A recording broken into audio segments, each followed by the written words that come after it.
All right, we want to head back now to Tyler Suiters in our newsroom. Tyler, tell us more about Secretary Chu's day today. Well, I feel a little bit like Secretary Chu himself, Susan, that he wanted to talk about one topic. He just never really got started into it.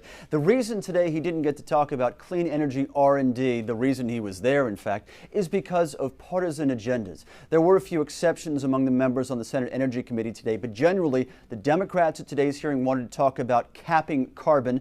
The Republicans wanted to talk about building out the U.S. nuclear fleet. Let's start with the Democrats, and there were questions from Chairman Jeff Bingaman and also Washington State Senator Maria Cantwell about putting a cap on carbon. And Steven Chu was very clear that pricing carbon is not enough. That does not send a strong enough price signal to the U.S. industry. If I were a utility company and thinking of investing anywhere from $1 billion to $10 billion in a new power, depending what the plant was, whether it's a coal plant or a nuclear plant, that would be operational for 60, maybe 80 years. It will be very important to me as to what the long-term signal is going to be. And that's why I think, and this is what I hear from industry, why the money is on the sidelines.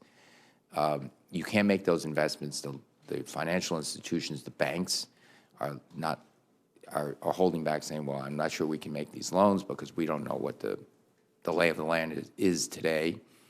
The rate commissions also need those signals. So all these things are semi on hold because of that. Now, as I said, Republicans generally wanted to talk about the nuclear industry. There is a loan guarantee hearing in the Senate Energy Committee coming up February 9th, so Chairman Bingaman asked them to hold their questions on that. So today's focus involved nuclear waste issues. Jim Bunning from Kentucky said there has been nothing in the U.S. for the nuclear industry in so long. He really just wanted to vent. And he said this is not just about the Obama administration. And he directly addressed the Secretary asking, in a sense, why are we dragging our feet on a U.S. nuclear build-out? Well, the Secretary's been on the job for less than a year right now, so you can imagine he didn't have a sufficient answer, at least as far as the Senator was concerned. Bob Corker for Tennessee also expressed what he said is something of a state of disbelief over the delays regarding the waste repository issue. And the first Republican to dive into this was Lisa Murkowski, the ranking member of the Senate Energy Committee, and she asked in a very straightforward manner for an update from the Secretary on his promised Blue Ribbon Commission on nuclear waste. Well, I've been saying, unfortunately I've been saying for several months, but I've been saying very soon, sometimes very soon. I still go back to saying very soon. These things are complicated issues. There are a lot of stakeholders,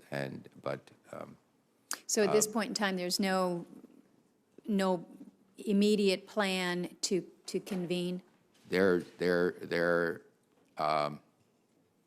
All I can say is stay tuned.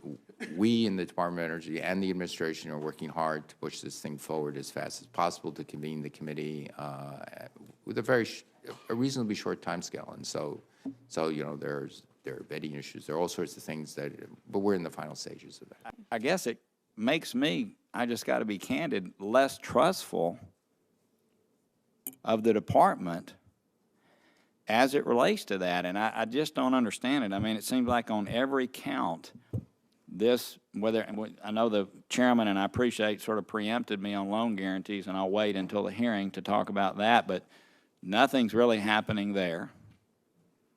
No Blue Ribbon Commission, which is appointing people. Well, I talked to you last week about some other issues relating to nuclear energy, and it does feel like that candidly you're slow-walking things that are proven, and wanting to spend lots of money on things that are unproven. The Secretary's response to that: in this job as Secretary, this is one that can require political dexterity, and he said, quoting now, "My biggest asset is my credibility as a scientist." And he went on to tell Senator Corker, "I'm pushing this as hard as I can." However, Susan, following those comments, Chu also said that I don't want to share any details about why convening this commission has taken so long to complete. Well, he did explain how complex it was. But Tyler, I guess it was easy to forget today. The hearing was supposed to be about clean energy R&D. Did Chu get to talk about that at all? Eventually, he just kept getting sidetracked by one senator after another going on a different line of questioning. And most of what he had to say about clean energy R&D came in his opening statement. And his third or fourth sentence was, "I'm here to speak up for clean energy R&D. He then went on to talk about the economics of R&D investments, and he talked about Nobel Prize winning work of Dr. Robert Solow specifically. Several years ago, I was a member of the committee that produced the National Academy's report, Rising Above the Gathering Storm. As our report stated, since Solow's pioneering work, the economic value of investing in science and technology has been thoroughly investigated. Published estimates of the return on investment for publicly funded R&D range from 20 to 67%. Let me stress that we are talking about an annual rate of return on investment. I personally would be delighted to get 5 and 8% return per year, but never mind. At the very least, the Secretary certainly seems more comfortable when he comes into these hearings than he did about 1 year ago as he was going through the confirmation process. Now, he did say the DOE is pursuing 3 new complementary approaches to accelerating breakthroughs. Number 1, Energy Frontier Research Centers. These are collaborations focused on overcoming the known hurdles in basic science, as the Secretary put it. Second, the ARPA-E program. We have talked about this numerous times. This deals with more risky technologies, but they could be potentially transformative technologies as well. And finally, the Energy Innovation Hubs, a phrase that the Secretary has talked about time and time again, an echo of his beloved Bell Lablets, where he really honed his craft in his early years as a scientist. Susan, following today's hearing, I also had the chance to ask the Secretary about his comments about needing a stronger price signal for carbon, and also why he thinks that carbon regulation has a strong role potentially for regulation. We'll take a deeper dive into those comments coming up on tomorrow morning's edition of the Energy Report. All right, Tyler, thanks, and we will stay tuned for the results of that blue ribbon panel. Okay.